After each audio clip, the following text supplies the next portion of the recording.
അപ്പോസ്തല പ്രവൃത്തി 4:32 നമുക്കറിയാവുന്ന വചനല്ലേ? എന്താ പറയുന്നത്? വിശ്വാസികളുടെ സമൂഹം, വിശ്വാസികളുടെ സമൂഹം ഒരു ഹൃദയവും ഒരാത്മാവുമായിരുന്നു. ഇത് പരിശുദ്ധാത്മാവിനെ പറ്റൂ, ഇത് തരാൻ പരിശുദ്ധാത്മാവിനെ പറ്റൂ.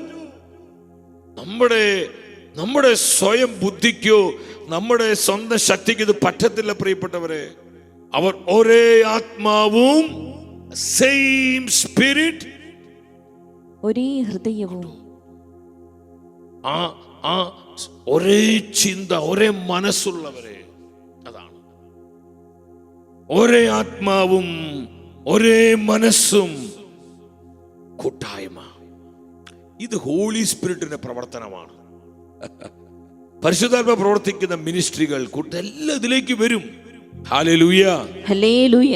അതുകൊണ്ട് കൂട്ടായ്മയെ തകർക്കുന്ന, സ്നേഹത്തെ ശിഥിലീകരിക്കുന്ന, ഐക്യത്തെ നശിപ്പിക്കുന്ന ഒരു പ്രവർത്തനത്തെയും നമ്മൾ ആരും പ്രോത്സാഹിപ്പിക്കരുത്. അത് സഭയിലാണെങ്കിലും കുടുംബങ്ങളിലാണെങ്കിലും മിനിസ്ട്രികളിലാണെങ്കിലും നമ്മൾ ശ്രദ്ധിക്കണം.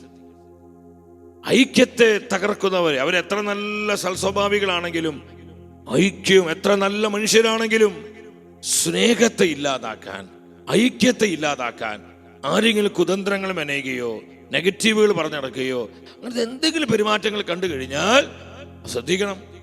എന്താ കാര്യം? യൂദാസിയുടെ ലേഖനം 1:19 യുഗാന്ത്യ സഭയ്ക്കുള്ള വാണിംഗ്. ഈ യൂദാസിയുടെ ലേഖനം മൊത്തം ഒരു പ്രൊഫറ്റിക് ആണ് പ്രിയപ്പെട്ടവരെ. ആ ലേഖനം നിങ്ങൾ പഠിക്കുമ്പോൾ അറിയാൻ പറ്റും.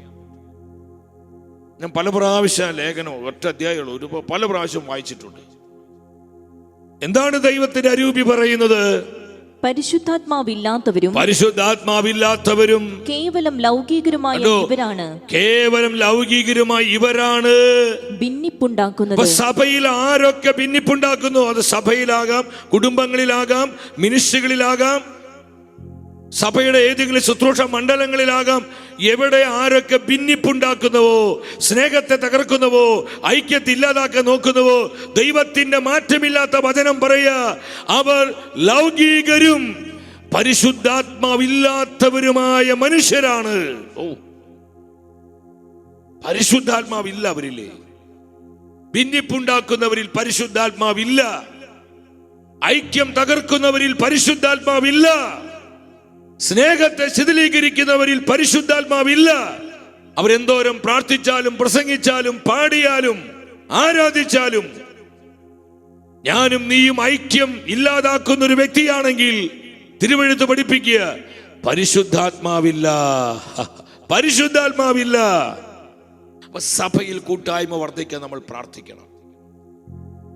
സഭയിൽ ഐക്യമുണ്ടാകാൻ പ്രാർത്ഥിക്കണം. ഒരുപാട് തലങ്ങൾ നമുക്കറിയാം. നമ്മൾ അതൊന്നും അങ്ങോട്ടും ഇങ്ങോട്ടും പറയേണ്ട ആവശ്യമില്ല.